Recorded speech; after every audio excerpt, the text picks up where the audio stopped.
Hello, and welcome to my new series, I Am Not A Changeling. My name is Miss Ellie Logan, and I am not a changeling.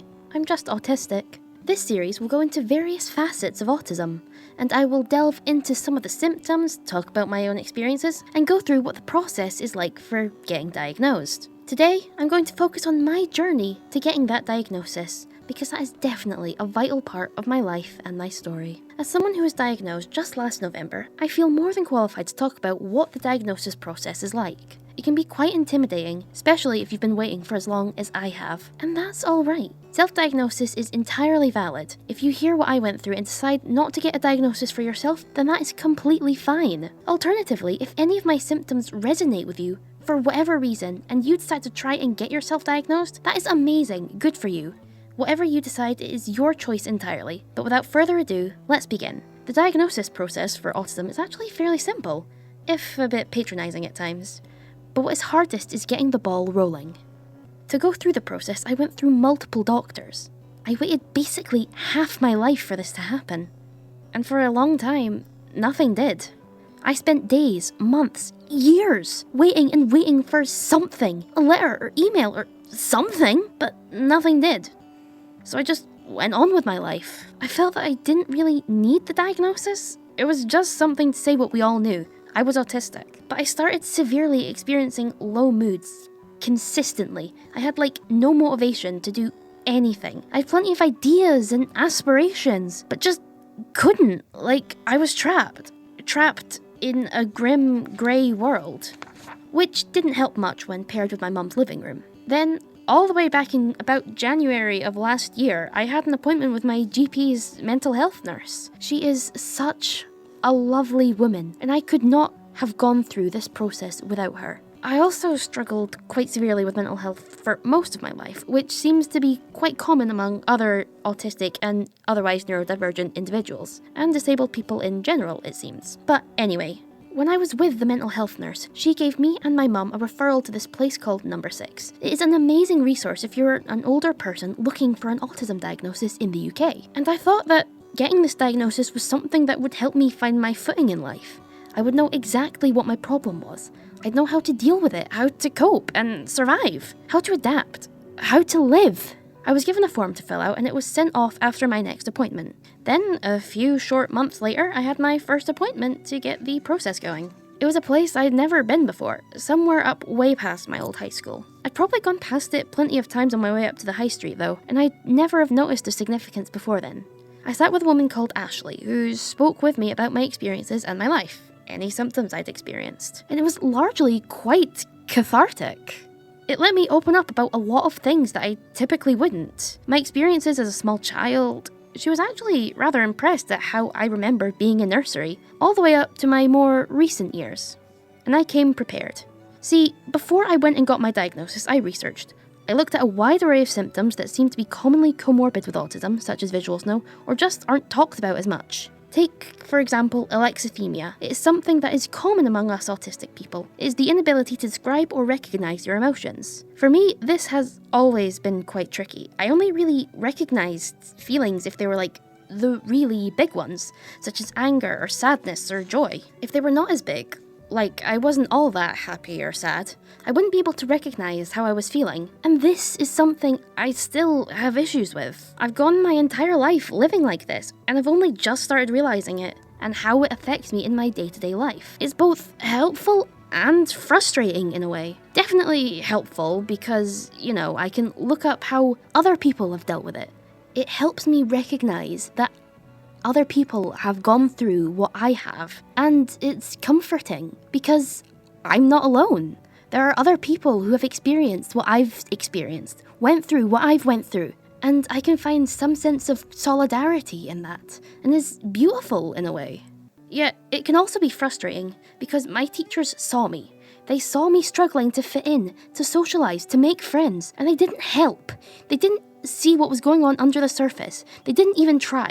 Instead, they saw me as a delight to have in class and sent me home at the end of the day because I was the only kid that made their day easy. All but one. Now, this is something that I had only learned about recently, but apparently, My parents had been trying to get me this diagnosis since I was about 10 or 11. My primary 7 teacher had actually noticed my difficulties and wanted to get me diagnosed just so we knew, for certain.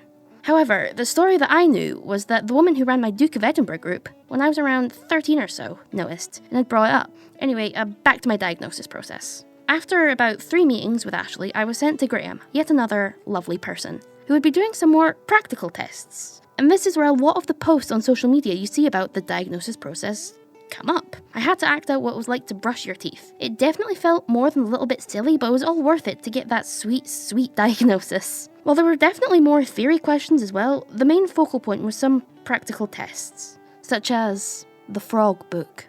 This is a task where you are given a book and have to create a story. It felt incredibly patronising at the time. I mean, I was almost 20 then, and it felt like they were treating me like I was 7. Still, thankfully, it wasn't all that long.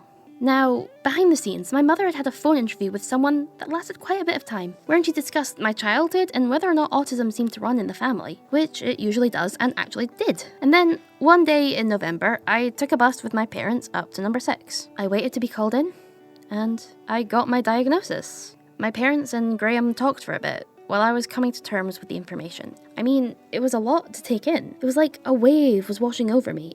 I had the confirmation. I was autistic, and it was great, but it also meant that I didn't really have much else to strive towards. Well, that's not completely true, because at that point I had started a course in radio and podcasting at my local college, and it was going along really well. I was loving every minute of it.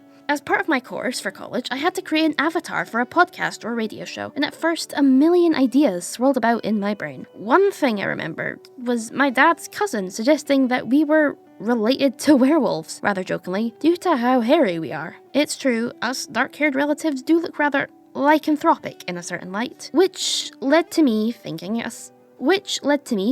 of a song about monsters. I love the song I'm Not a Vampire by Falling in Reverse. Using monsters as a metaphor for addiction is definitely something rather poetic in a way, and that fell into the first title idea, I'm Not a Werewolf, which was fine, but I didn't really have the same sting to it that I loved in the song. And then I remembered a Tumblr post that I really loved, autistic children being seen as changelings. It's a hypothesis that explains the myth in a way that we can look back at and recognise. Now, for those of you that weren't obsessed with mythology and folklore as children, I will simplify it as this. Changelings are mythical creatures that replaced children. They are typically fairies or fae or something along those lines, and are usually unable to emote correctly. They resist physical affection. They may not be able to speak.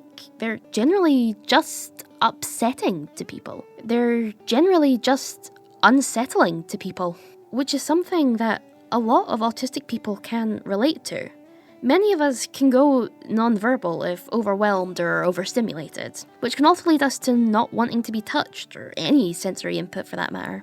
And as I mentioned earlier, alexithymia is also common amongst autistic people, which can account for the emotional issues expressed in the myth. And as for the unsettling nature of the creatures, well, it has been documented in various studies that autistic people set off the uncanny valley effect in our allistic peers. We are bizarre to them, we are unsettling, we may as well not be seen as human in their eyes. This leads to a lot of autistic people, including myself, to face ostracization or even abuse from a very early age. I, myself, was tormented terribly, to the point where I didn't want to be alive at 11 years old. And what hurt the most was that it was other people my age that made me feel that way.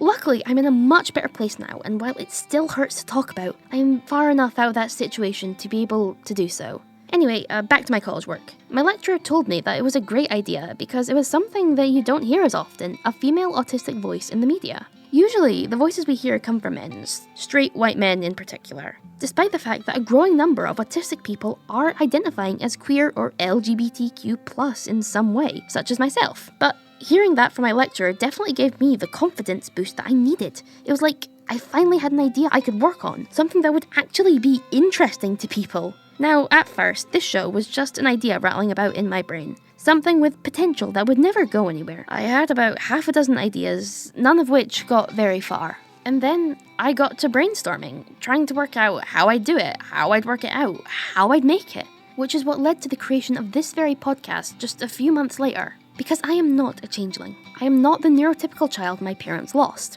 I am not a monster. I am simply me, and I always have been. I am not a changeling. I'm just autistic. But anyway, yeah, that's the story behind my autism diagnosis and this podcast. If you've been diagnosed, feel free to share your experiences down in the comments. And if not, then feel free to ask about any part of the process. I'm more than happy to share parts of it. Regardless of your neurotype, you will be welcome on my page. Other than that, just remember, I'm not a changeling, and neither are you.